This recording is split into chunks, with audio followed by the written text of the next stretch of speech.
there is one skill that I would put so much higher than any other skill when it comes to success, sobriety, satisfaction, all the other S's that you can think of. And in this short video, I'm gonna go over exactly what that is. One of the big dirty words in addiction is manipulation. And it's so funny because we have this negative context that manipulation is this horrendous thing, this negative type of behavior, which in most cases it is. I'm not gonna skate around the obvious. It is. However, I wanna challenge a question.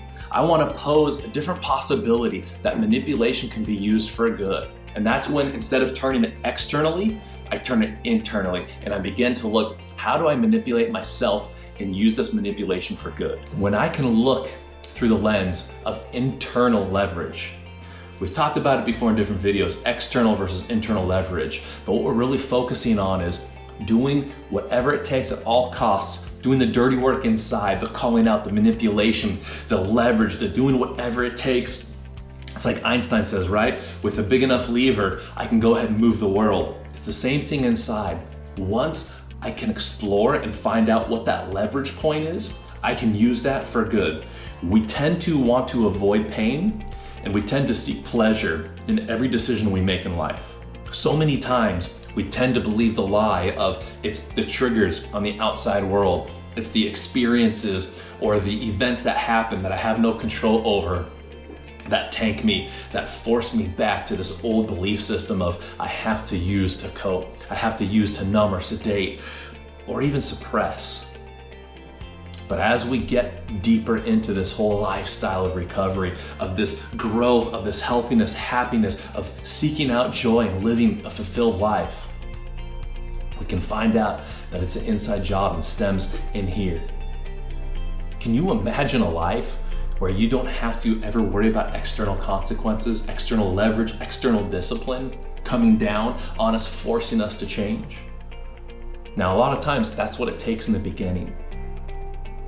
But with this newfound understanding, we can begin to do that inside. And we do that by calling ourselves out daily. We do that by questioning the lies that we've adopted. So many times we're lying to ourselves. And when we notice that and recognize, we can start to break the process to find out, wait a minute, no. Let's attach pain to living those internal lies. And let's attach pleasure to actually seeking outside, to the sponsor, to the mentor, to the groups, to the communities, to those who love us to say, here's the lie that I'm struggling with today, and here's the truth that I'm working towards. It's simple, but it's not easy. So today, here's the challenge. What are 3 different ways, and only you know this, that you can use leverage against yourself? So maybe if you made a commitment and you don't feel like fulfilling that another day, or if you made a promise to somebody or yourself and you're looking to go back on that, you can pull out these weapons of mass motivation.